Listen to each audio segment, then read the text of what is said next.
Edifice of Trust podcast is a thoughtful discussion of today's current events from the perspective of America's founding principles. Welcome. From heart-pumping music to head-thumping commentary. Hello, everyone. Americans love an underdog. In baseball, we always had the Mets, and don't forget the Cubbies. When I lived in New York City in the late 70s, the Mets were dead last in their division the whole time. And when I was a kid in Chicago, the Cubs went almost 40 years without getting into the playoffs.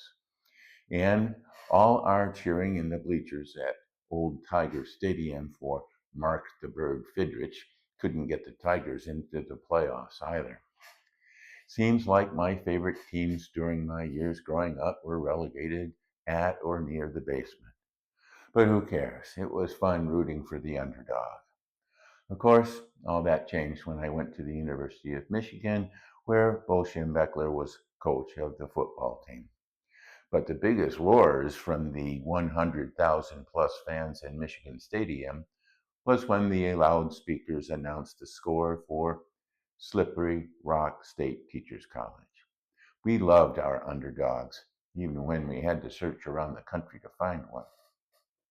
Rooting for the underdog is part of our American nature. Horatio Alger rose to fame writing about Ragged Dick and other street boys who rose from humble origins to middle-class respectability. But for much of American history, rooting for the underdog did not include Americans of African descent. African Americans were enslaved for centuries and even after emancipation were treated as second-class citizens, the worst kind of underdog, kept down on purpose. All this discrimination against African Americans was supposed to end with the Civil Rights Movement and the passage of the Civil Rights Act of 1964 and the Voting Rights Act of 1965. In fact, to make up for past discrimination, remedies included affirmative action and preferences for minorities and women on government contracting. But even with these preferences, plus additional legislation as part of the war on poverty, many African Americans remain underdogs with little hope of rising out of dependency on government handouts and subsidies. But Jackie Robinson did not break into the major leagues because of affirmative action. The Brooklyn Dodgers signed him up because he was a superior athlete. Teams that wanted to win signed up more and more black athletes.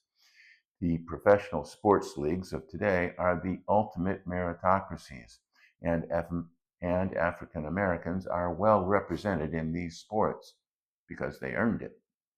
Most of the players in the NBA are of African descent, and black players are overrepresented in the NFL and many other sports, except for maybe hockey.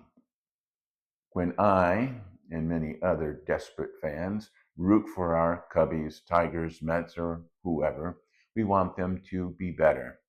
But we don't want the referees and umpires of the games to alter how they call penalties or change regulations for our teams to do better. That wouldn't help our underdogs. It would ruin the game if our underdogs won because the refs gave them an unfair advantage. There would be no victory to celebrate. Can the same be said for outside the arena or stadium? Some would say that real life is different, but I am not so sure. Talented young athletes of all races and ethnicities get special attention from coaches who work them hard to build their strength and skill.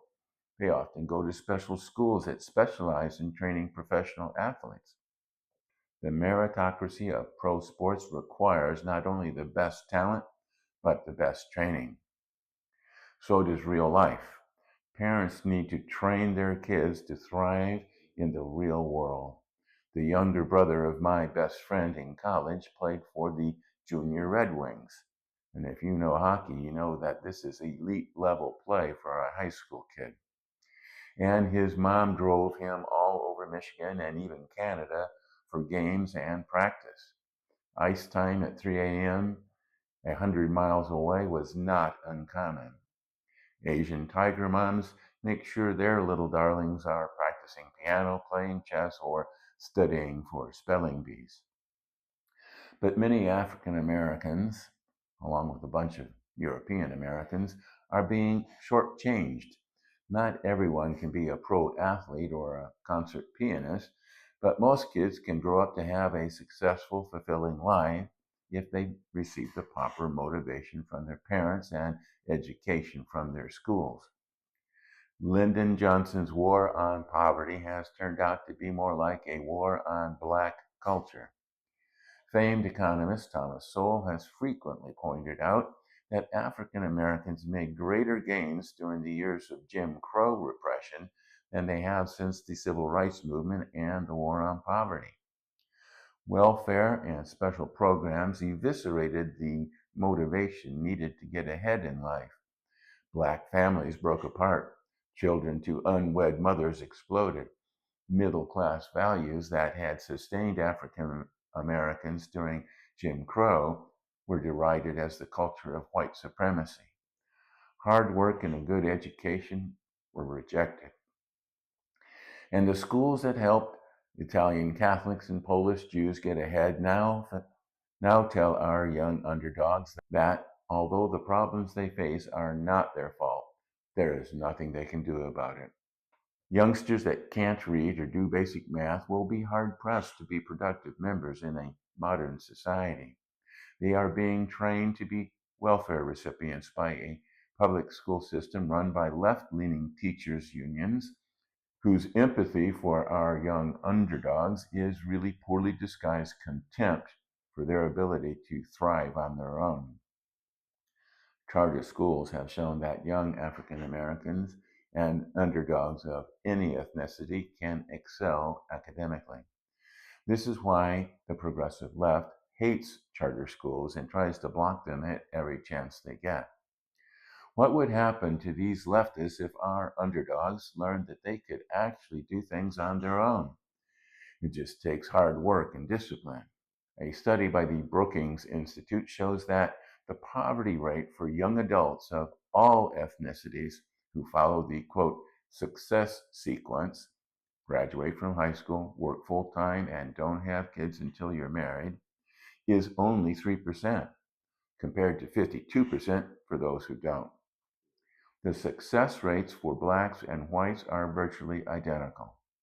Also, watch my commentary, The Sequence of Life, published March 30th, 2018. If community organizers really want to help poor people, our underdogs of whatever ethnicity, they should advise them to develop their own agency and not rely on politicians who promise benefits and entitlements that actually destroy their souls and ruin their culture. We know what it takes to turn an underdog into a champion, and it isn't government.